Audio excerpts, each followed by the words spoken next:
Évangile de Marc, chapitre 8. En ces jours-là, comme il y avait encore une nombreuse foule qui n'avait pas de quoi manger, il appela ses disciples et leur dit : J'ai compassion de cette foule, car voilà 3 jours déjà qu'ils restent près de moi, et ils n'ont rien à manger. Si je les renvoie chez eux à jeun, les forces leur manqueront en chemin. Or, plusieurs d'entre eux sont venus de loin. Ses disciples lui répondirent : Comment pourrait-on ici, dans un désert, rassasier de pain ces gens ? Et il leur demanda : Combien de pains avez-vous ? Ils dirent : 7. Alors il fit asseoir la foule par terre, prit les 7 pains, et après avoir rendu grâce, il les rompit et les donna à ses disciples pour les servir. Et ils les servirent à la foule. Ils avaient en outre quelques petits poissons. Après avoir prononcé la bénédiction sur eux, il dit de les servir aussi. Ils mangèrent et furent rassasiés, et l'on emporta 7 corbeilles des morceaux qui restaient. Or ils étaient environ 4000, et il les renvoya. Il monta aussitôt dans la barque avec ses disciples, et vint dans la région de Dalmanutha. Survinrent les pharisiens, qui commencèrent à discuter avec lui, réclamant de lui, pour le mettre à l'épreuve, un signe du ciel. Gémissant intérieurement, il dit : Pourquoi cette génération réclame-t-elle un signe ? Je vous le dis, en vérité, il ne sera point donné de signe à cette génération. Et les laissant, il remonta dans la barque et partit pour l'autre rive. Or, ils avaient oublié de prendre des pains, et ils n'avaient qu'un seul pain avec eux dans la barque. Il leur fit cette recommandation : Voyez à vous défier du levain des pharisiens et du levain d'Hérode. Et ils faisaient cette réflexion entre eux : C'est parce que nous n'avons pas de pain. Jésus le connut et leur dit : Pourquoi faites-vous la réflexion que c'est parce que vous n'avez pas de pain ? Ne saisissez-vous pas encore et ne comprenez-vous pas ? Votre cœur est-il aveuglé ? Avez-vous des yeux pour ne pas voir, des oreilles pour ne pas entendre ? Et ne vous souvenez-vous pas, quand j'ai rompu les 5 pains pour les 5000, combien avez-vous emporté de paniers pleins de morceaux ? Ils lui dirent : 12. Et quand j'ai rompu les 7 pains pour les 4000, combien de corbeilles pleines de morceaux avez-vous emporté ? Ils lui dirent : 7. Il leur dit : Vous ne comprenez-vous pas encore ? Ils arrivèrent à Bethsaïde, et on lui amena un aveugle qu'on le pria de toucher. Prenant la main de l'aveugle, il le conduisit hors du bourg, lui mit de sa salive sur les yeux, et lui ayant imposé les mains, lui demanda s'il voyait quelque chose. Il regarda et dit : Je vois les hommes, car j'aperçois comme des arbres. Et il marche. Il lui imposa de nouveau les mains sur les yeux, et il vit clair, et il fut rétabli, et il voyait distinctement toutes choses. Et il le renvoya dans sa maison, en disant : N'entre même pas dans le bourg. De là, Jésus se rendit avec ses disciples vers les bourgs de Césarée de Philippe. Et en chemin, il interrogeait ainsi ses disciples : Qui dit-on que je suis ? Ils lui dirent : Jean le Baptiste, d'autres Élie, d'autres un prophète.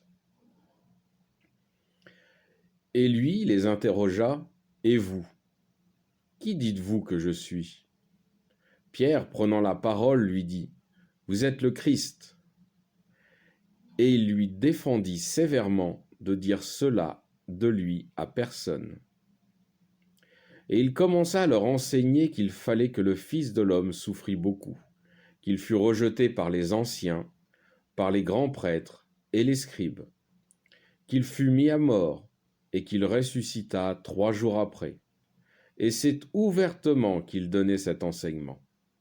Pierre, le prenant à part, se mit à le reprendre. Mais lui, se retournant et voyant ses disciples, reprit Pierre en disant : « Va-t'en, arrière de moi, Satan, car tu n'as pas le sens des choses de Dieu, mais celui des choses des hommes. » Puis, ayant appelé la foule avec ses disciples, il leur dit : « Si quelqu'un veut venir à ma suite, qu'il se renonce lui-même, qu'il prenne sa croix et me suive. Car celui qui voudra sauver sa vie la perdra, et celui qui perdra sa vie à cause de moi et de l'Évangile la sauvera. Quel profit en effet aura l'homme d'avoir gagné le monde entier et perdu son âme ? Car que donnera l'homme en échange de son âme ? Celui qui aura eu honte de moi et de mes paroles au milieu de cette génération adultère et pécheresse, le Fils de l'homme aussi aura honte de lui lorsqu'il viendra dans la gloire de son Père avec les saints anges. Il leur dit : « Je vous le dis, en vérité, quelques-uns de ceux qui sont ici présents ne goûteront point la mort qu'ils n'aient vu le royaume de Dieu venu avec puissance. »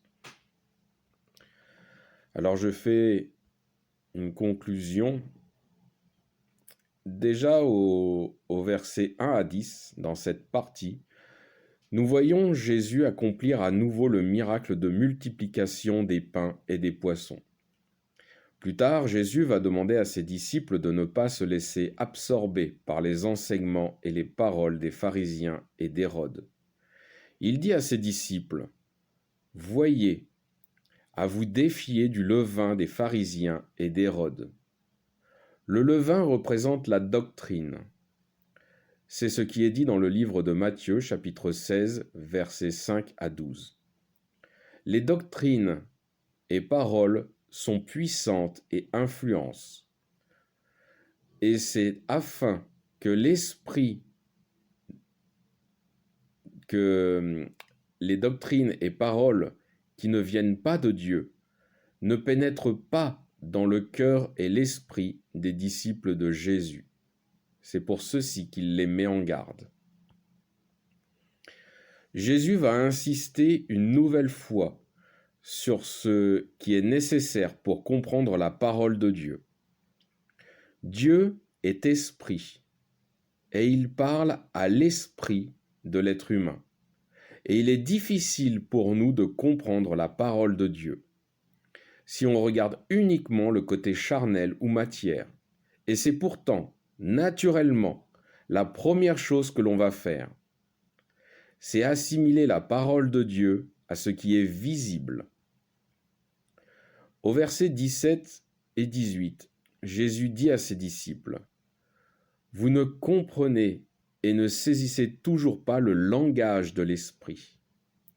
Votre cœur est-il aveuglé ? » Il n'y a rien de méchant dans ces paroles, mais elles ont pour but de faire réagir l'être humain qui les entend. Que signifient ces paroles ? C'est qu'il y a un lien entre la compréhension de la parole de Dieu et le cœur. Un cœur éloigné de Dieu ne peut pas saisir ou comprendre le langage de Dieu. Mais un cœur qui accepte la présence de Dieu en lui, celui-là comprendra ce que Dieu révélera. Et la première révélation de Dieu que nous comprenons, c'est la foi. Alors qu'il est impossible et absurde aux non-croyants de croire en Dieu. On en revient au chapitre précédent que j'ai lu, où Jésus dit que nos cœurs sont malades et qu'il est venu pour les guérir. Celui qui ne se laisse pas guérir par le Christ reste éloigné de Dieu, et donc malade, et ne peut pas comprendre le langage de l'esprit. Celui qui laisse le Christ guérir son cœur c'est celui qui apprend le langage de l'Esprit, donc le langage de Dieu. Et plus il avancera dans la guérison, plus il comprendra le langage de Dieu. Ces paroles de Jésus, votre cœur est-il aveugle, ont été prononcées pour que l'être humain qui les entende se remette en question, afin que son cœur demeure pleinement dans la recherche de Dieu, et comprenne les paroles de Dieu et en saisisse le sens. Cela fait également partie des œuvres de la foi que nous accomplissons. J'ai pas le temps dans cette vidéo de développer sur les autres thèmes, mais rapidement au verset 27 à 30, Jésus demande à ses disciples qui pense-t-il qui il est. Tous sont d'accord avec Pierre pour affirmer qu'il est le Christ, qui devait venir. Puis Jésus leur demande de ne le faire connaître à personne, car il est ici en Israël, dans le peuple de Dieu, qui est censé connaître Dieu, et donc par là même reconnaître le Christ qui est l'image de Dieu et qui devait venir. C'est aussi la raison pour laquelle il dit aux démons qu'il chasse de se taire lorsque ceux-ci révèlent qu'il est le Fils de Dieu. Au verset 33, c'est à garder en mémoire que Jésus appelle Pierre Satan, car je ferai une vidéo sur le diable, Satan, le serpent, plus tard. Bien sûr que Pierre n'est pas possédé d'un démon, mais cela répondra à des questions qui m'avaient été posées dans le livre, quand j'ai lu le livre de l'Apocalypse. Au verset 34 à 35, Jésus donne l'état d'esprit de chaque être humain individuellement. Car même si nous sommes une communauté chrétienne, l'être humain est unique et chacun a ses relations personnelles et intimes avec Dieu.